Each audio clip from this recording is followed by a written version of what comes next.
Hi friends, நான் தாங்க Gautham. Welcome to monkey restaurant. இன்றைக்கி நம்ம இந்த வீடியோவில் என்ன பார்க்க போகிறோம் அப்படின்னு பார்த்தீங்கன்னா பப்பாயா 65, அதாவது பப்பாளி காய் இருக்கு இல்லையா, அதை நம்ம 65 மாதிரி சூப்பராக பொரிச்சு எடுத்து சாப்பிட போகிறோம். ரொம்பவே சூப்பராக இருந்துச்சு. நீங்களும் கண்டிப்பாக உங்கள் வீட்டில் ட்ரை பண்ணி பார்த்து என்ஜாய் பண்ணுங்கள். வாங்க டைரெக்டாக வீடியோக்குள்ளார போயிடலாம்.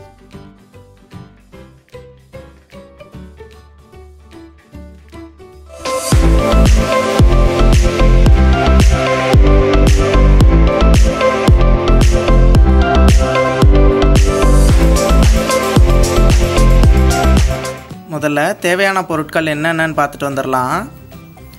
பப்பாளி ஒன்று காயாக எடுத்துக்கோங்க. அதுக்குன்னு பிஞ்சாகவும் இருக்கக்கூடாது, பழுத்ததாகவும் இருக்கக்கூடாது. நல்ல காயாக ஒன்று எடுத்துக்கோங்க. தனி மிளகாய்த்தூள் 2 ஸ்பூன், காஷ்மீரி மிளகாய்த்தூள் 1 ஸ்பூன், மஞ்சள் தூள் 1/4 ஸ்பூன், கார்ன்ஃப்ளவர் பவுடர் 3 ஸ்பூன், எண்ணெய் பொரிக்க தேவையான அளவு, உப்பு தேவையான அளவு. இப்போ நம்ம இந்த பப்பாளி காய் இருக்கு இல்லையா, அதோட தோலை ஃபுல்லாக பீல் பண்ணி எடுத்துக்க போகிறோம்.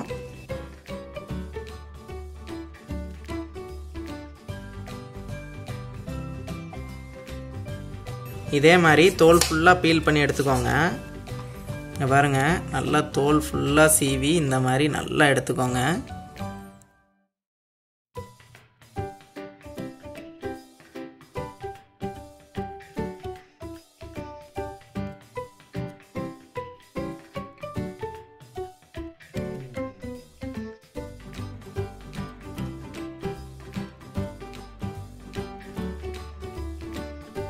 இப்போ இதை ஃபிங்கர் சிப்ஸ் மாதிரி வெட்டி எடுத்துக்க போகிறோம்.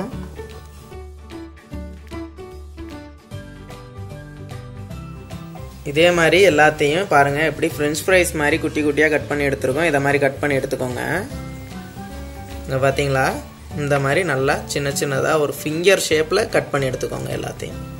இப்போ ஒரு பாத்திரத்தில் தனி மிளகாய்த்தூள் சேர்த்துக்கலாம், காஷ்மீரி மிளகாய்த்தூள் சேர்த்துக்கலாம். காஷ்மீரி மிளகாய்த்தூள் பார்த்தீங்கன்னா காரம் கம்மியாக தான் கொடுக்கும், ஆனால் கலர் நல்லா கொடுக்கும். கார்ன்ஃப்ளவர் பவுடர் சேர்த்துக்கலாம், உப்பு சேர்த்துக்கலாம், மஞ்சள் தூள் சேர்த்துக்கலாம். சேர்த்து நல்லா மிக்ஸ் பண்ணிக்கோங்க. இப்போ இந்த பப்பாளி காயெல்லாம் இந்த மாதிரி ஃபிங்கர்ஸ் மாதிரி கட் பண்ணி எடுத்துருக்கோம்ல, ஃப்ரெஞ்ச் ஃப்ரைஸ் மாதிரி, இதை வந்து தண்ணியில் போட்டு எடுத்துருக்கோம். அதனால் இப்போது ஈரப்பதத்தோடு இருக்கும். இதை வந்து நம்ம மிக்ஸ் பண்ணி வச்சுருக்க மசாலாவில் சேர்த்துக்கிட்டோம் அப்படின்னா அந்த ஈரப்பழத்திலே மசாலா வந்து நல்லா இதில் ஒட்டிக்கும். இப்போ இதை வந்து மசாலாவில் போட்டுக்கலாம். நல்லா மிக்ஸ் பண்ணிக்கோங்க மசாலாவோட. அதில் இருக்க ஈரப்பதமே போதும், மசாலா வந்து நல்லா அதில் பைண்ட் ஆகிக்கும். இப்போ பாருங்கள், இந்த பப்பாளி காயில் மசாலா எல்லாம் நல்லா சூப்பராக கோட் பண்ணிட்டோம். நாங்கள் தண்ணி எதுவும் தெளிச்சிக்கல, அந்த ஈரப்பதத்திலே மசாலா நல்லா கோட் ஆகிடுச்சு. ஆனால் உங்களுக்கு சப்போஸ் ஈரப்பதம் கம்மியாக இருக்குது அப்படின்னா லைட்டாக தண்ணி தெளித்து கூட நீங்கள் பிசைஞ்சிக்கலாம். ஒரு மினிமம் ஒரு 1/2 hour ஊறிச்சு அப்படின்னா கொஞ்சம் பெஸ்ட்டாக இருக்கும். இது ஒரு 1/2 மணி நேரம் நல்லா ஊறட்டும். அதுக்கப்புறம் நம்ம இதை பொரிச்சிக்க ரெடி பண்ணிடலாம். இப்போது வாணலியில் எண்ணெய் சேர்த்துக்கலாம். எண்ணெய் நல்லா சூடாகட்டும். இப்போ எண்ணெய் நல்லா சூடாயிருச்சு. இப்போ ஒரு 1/2 மணி நேரம் நல்லா ஊறிடுச்சு. அதை இப்போ இதில் எண்ணெயில் சேர்த்துக்கலாம். இப்படி நீங்கள் ஒன்றா சேர்த்துக்கிட்டீங்க அப்படின்னா ஒன்றோட ஒன்று ஒட்டாமல் இருக்கும், இல்லைன்னா ஒட்டிக்கும். மசாலா வந்து கொஞ்சம் திக்காக தானே இருக்குது, அதனால் கொஞ்சம் வேகமாகவும் போட பாருங்கள். இல்லைன்னா முதல்ல போட்டது வந்து சீக்கிரம் வெந்துடும், லாஸ்ட்டாக போடுறது சரியாக வேகாத மாதிரி இருக்கும்.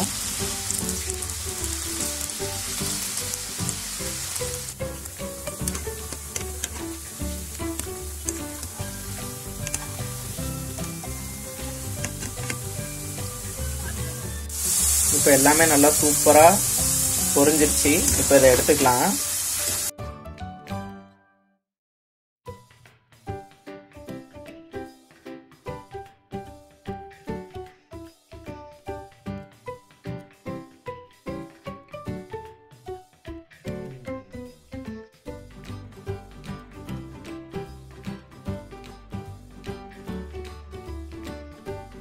இந்த வீடியோ பிடிச்சிருந்துச்சு அப்படின்னா இந்த வீடியோவுக்கு மறக்காமல் ஒரு லைக் கொடுத்துருங்க.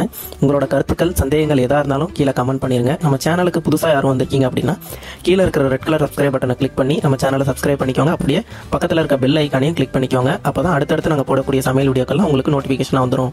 தேங்க்யூ.